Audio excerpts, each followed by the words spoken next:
कैसे मुमकिन हुआ?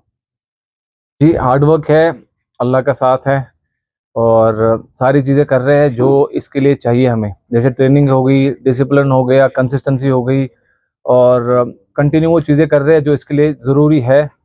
और अल्हम्दुलिल्लाह जितनी भी चीज़ें इसमें करनी थी वो करने के लिए हम मतलब हर जगह पे गए और अभी तभी पॉसिबल हो रहा है, क्योंकि मुझे कल भी लड़के बोल रहे थे कि इतनी जल्दी आपने उसको फिनिश किया, तो आप ट्रेनिंग करने गए थे तो वहाँ पे ट्रेनिंग का क्यों नहीं दिखाया? तो मैंने कहा ट्रेनिंग यही है कि उसको बिल्कुल मौका ना मिले कोई चीज़ करने का, क्योंकि हम प्रोएक्टिव हो जाते हैं, हम इतने ज़्यादा आगे हो जाते हैं, हम फिर अपोनेंट को मौका ही नहीं देते कुछ करने का। और मार्शल आर्ट की ही ज़्यादा खूबी है कि मार्शल आर्ट्स में ये ज़्यादा सबसे बेस्ट चीज़ है कि हम अटैक पहले करें और उसको ख़त्म करें। जी, वो अपोनेंट जो मेरा था फिलीपींस का, वो अनडिफीटेड था अभी तक और सब मतलब बहुत अच्छा बॉक्सर था और उसने उस इससे पहले जो फाइट खेली है वो 10 सेकंड में नॉकआउट किया उसने। 10 सेकंड में उसने पंच मार के एक को सुला दिया था, तो मुझे पता था कि वो अच्छा बॉक्सर है, तभी मैंने इसको टेक डाउन करके गेम प्लान के साथ हमने 3 मिनट ट्रेनिंग की और अच्छे से गेम प्लान से ही हमने हमने कोचेज़ से डिस्कस किया था। हमने उसको नीचे लिया और मुझे पता था कि ये सर्वाइव नहीं कर पाएगा, क्योंकि हमारे अंदर एक तो दागिस्तानी ट्रेनिंग है और कश्मीरी जेनेटिक्स है, तो नहीं कर पाएगा सर्वाइव। तो अल्हम्दुलिल्लाह मुझे ये था कि हाँ, मैं इसको ख़त्म कर सकता हूँ, कॉन्फिडेंस पूरा था और बस ख़त्म कर दिया। अच्छा, पहला पहला राउंड जो आपने बड़ी आसानी से उसको पछाड़ने में आप कामयाब हुए, जी। लेकिन दूसरे राउंड में उसने थोड़ा कोशिश की, उस टाइम क्या चल रहा था आपके अंदर? जी, पहले राउंड में वो ख़त्म हो गया था, लेकिन ये था कि वो कोशिश कर रहा था निकलने की, तो लेकिन उसका डिफेंस ठीक था, निकलने का भी डिफेंस ठीक था कि निकलने का वो था। तो लेकिन हाँ, अल्हम्दुलिल्लाह मैंने उस पीस पे काम किया था। मुझे पता था कि अगर ये निकलने की एक बार उठेगा भी, फिर भी उसमें नीचे लूँगा, फिर भी मारूँगा। तो अल्हम्दुलिल्लाह मतलब बहुत सारे उसने बहुत सारे पंच खाए, लेकिन फिर लास्ट में उसने टैप कर दिया स्ट्राइक्स पे और ये रिकॉर्ड रहा है। वहाँ पे ब्रेव चैंपियनशिप में डेब्यू पे परफॉर्मेंस ऑफ द नाइट मिला है मुझे। मतलब जितनी भी फाइटें वहाँ पे 12 फाइटें हुई, सारी फाइटों में मुझे परफॉर्मेंस ऑफ द नाइट मिला है। तो ये बहुत मतलब अलग लेवल का वो है। तो तभी मुझे लगता है कि मतलब इंशाल्लाह और मुझे इससे और ज़्यादा वो हिम्मत मिल रही है कि मैं आगे जाके और कुछ कर सकता हूँ, क्योंकि इस फाइटर को मैंने खत्म किया पहले राउंड में। हो सकता है इससे बड़ा कोई फाइटर हो, चाहे 2 राउंड मिले, 3 राउंड मिले, लेकिन 3 राउंड में खत्म करूँगा। अच्छा ओवैस साहब, ये बताइए कि जब आपने जीत दर्ज की, आपने अपनी जीत का झंडा वहाँ गाड़ दिया, तो आपके अंदर वो शेर जैसी चाल आपको दिखने जितनी भी हमारी हमने वीडियो देखी, एक शेर जैसी चाल हमको दिखने की मिली। क्या फीलिंग थी उस टाइम आपकी? ये फीलिंग बहुत खतरनाक थी उस वक्त जब मैंने जीता और जीतने के टाइम पे ही मतलब एक मतलब फिर से वो अल्लाह के साथ वो कनेक्शन जुड़ा था कि क्योंकि अल्लाह ने मुझे वो जीत दी थी, तो फिर से मैंने फिर तकबीर के वहाँ पे नारे लगाए, अल्लाह अकबर किया, क्योंकि अल्लाह ने वो विक्ट्री दी थी। और तभी मैंने बिल्कुल मतलब मैं अपने जज्बात से मतलब जज्बात को शो कर रहा था उस वक्त।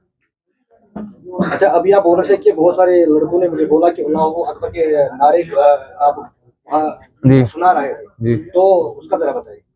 जी, मतलब बोल रहे थे कि आपने क्यों किया, अल्लाह अकबर के नारे क्यों दिए, या मतलब इस जज्बे से क्यों दिया, आप नॉर्मली भी दे सकते। मैंने कहा कि मैं इसको कंट्रोल नहीं कर सकता, क्योंकि ये मेरे अंदर से चीज़ निकली है, आवाज़ निकली है, तो मैं अल्लाह सबसे बड़ा है, तो मैं इसको कहूँगा आप किसी भी स्टेज पे, चाहे वो चाइना हो, चाहे वो कोई भी चीज़ हो, चाहे उसको लोग पसंद करते हो ना करते हो, मैं तब भी कहूँगा इंशाअल्लाह अल्लाह अकबर। अच्छा, जो आने वाला वक़्त है वो हमें इंशाल्लाह ब्राइट नज़र आ रहा है आपका। इंशाअल्लाह।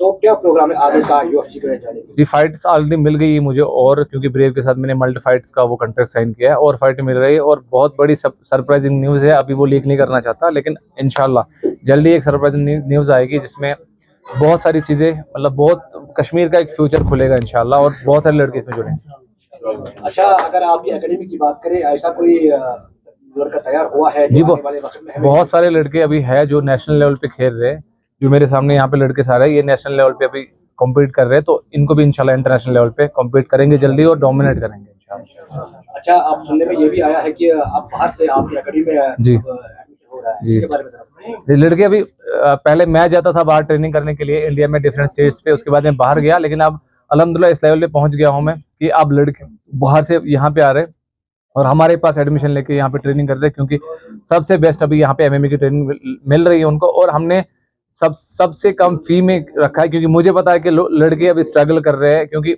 बाहर 4,000 5,000 से लड़के स्टार्ट करते हैं ट्रेनिंग करना, मैंने यहाँ पे 1,000 ही रखा, क्योंकि मैंने कहा कि नहीं, ये स्टूडेंट से ये नहीं कर पाएंगे, तो मैं कम फी रख के इनको, और जो मुझे लगता है कि ये डिजर्व करता है उसको मैं फ्री ट्रेनिंग देता हूँ कि आप आ जाओ ट्रेनिंग करो, लेकिन कोई बात नहीं, मैं आपको सपोर्ट करूँ, क्योंकि मुझे पता है कि मैंने क्या किया है। अच्छा, जो हमारी यूथ इसमें हम क्या बताएं, हमारे पास अल्फाज भी जमा नहीं हो रहे हैं। जी कहे तो कहे क्या। हमारे बहुत सारी यूथ, अगर परसेंटेज की बात करें तो बहुत सारी परसेंटेज जमा हो जाएगी कहने के लिए, तो भटक चुकी है। क्या कहना चाहोगे? जी, जो जिस किसी भी लाइन में भटक चुके हैं, जैसे अब ज़्यादा ड्रग्स के लिए है या बिहाई है या बाकी चीज़ें, मुझे लगता है कि हमें हमें पुराने कल्चर में वापस आना चाहिए जो हमारा कश्मीर का था। और ज़्यादा वो फॉरवर्ड होने की ज़रूरत नहीं है और ज़्यादा वेस्टर्न कल्चर की तरफ जाने की ज़रूरत नहीं है। हमें पुराने कल्चर की तरफ फिर से आना चाहिए और अपने पेरेंट्स की सुननी चाहिए और अपने घर वालों में बैठने चाहिए, तो ताकि हमारी तरबियत अच्छी हो। जब तरबियत अच्छी होगी इंशाल्लाह ये चीज़ें पहले ही दूर हो जाएगी। एक ये चीज़ है, दूसरी ये चीज़ भी है कि जो मैंने बोली बार-बार कि ड्रग्स के बारे में, कि स्लोगन से ज़्यादा आप प्रैक्टिकल चीज़ें करो। आप शॉप्स को बंद करो, आप जहाँ पे भी ड्रग्स की कोई भी चीज़ दिखती हो वो बंद करो। आप टूरिज़्म के नाम पे यहाँ पे ड्रग्स वगैरह का सिस्टम मत चलाओ, क्योंकि टूरिस्ट वगैरह वो ड्रग्स के बगैर भी और शराब के बगैर भी यहाँ पे रह सकते हैं। तो यहाँ पे ज़रूरत नहीं है ड्रग्स वगैरह की। बहुत बहुत शुक्रिया, बहुत बहुत शुक्रिया।